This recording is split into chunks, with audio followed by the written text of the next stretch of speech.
me after the trial.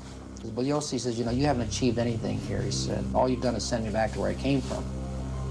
But I said, well, yeah, Charlie, that's true, but as far as I know, you've never been in the green room before. The green room is a reference to San Quentin gas chamber. The next year, I was driving my car, and the car radio was on, and I heard where the U.S. Supreme Court had set aside the death penalty, Furman versus Georgia. And the very first thought that came into my mind is that what Manson had told me at the end of the trial was true, that all we did is send him back to where he came from, and he doesn't mind prison life.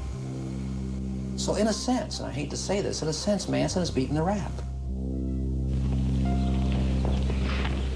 It was 1972, and Pat Krenwinkel and Leslie Van Houten were still young women with a lifetime ahead of them, a lifetime to face what they had done.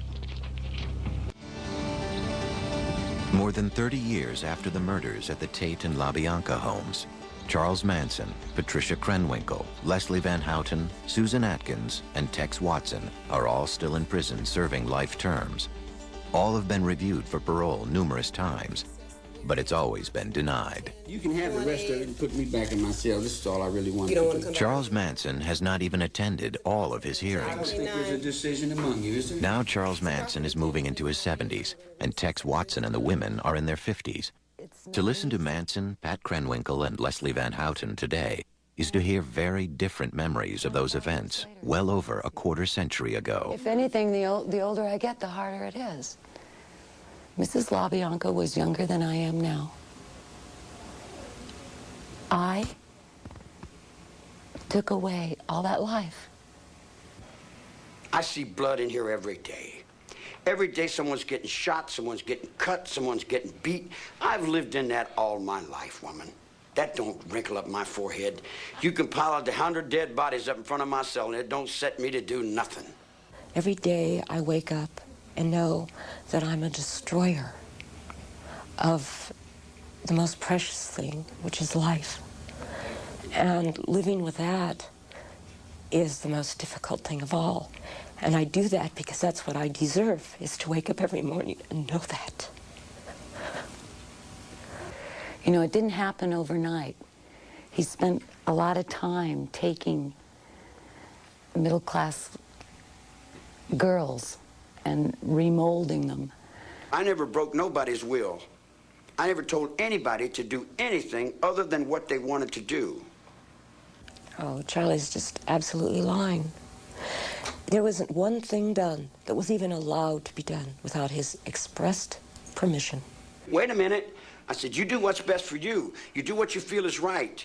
You do what you think is right. Now, whatever you think is right, it's got to be right. All I'm doing is I'm walking with you, I'm walking in line with you, and I'm holding the line with you. What you do is up to you. It's got nothing to do with me. You know, I take offense to the fact that 25 years later, Manson doesn't own up to his share in this. I take offense to that. I take responsibility for my part. And part of my responsibility was helping create him. Every once in a while I get letters from children, and they seem to think that what we did is all right. There is nothing that we did that is all right. Nothing. He was not Jesus Christ or Satan. He was a very odd, bizarre, high-energy little antisocial who had some poor, confused, middle-class dropouts who decided to follow him. And he got into a situation where he had enormous power over these people, and he pulled it all together into this incoherent, hateful kind of plan. And there was no one there to say, Charlie, girls, this is crazy. Saturday at 8, A&E is issuing you a search warrant. Search for justice on American Justice. We know we have our man. Search for evidence on cold case files. DNA is like the finger of God pointing down. Search for truth on City Confidential. I'm selling sex like other people are selling soda pop. You'll find them all beginning at 8 tomorrow on A&E.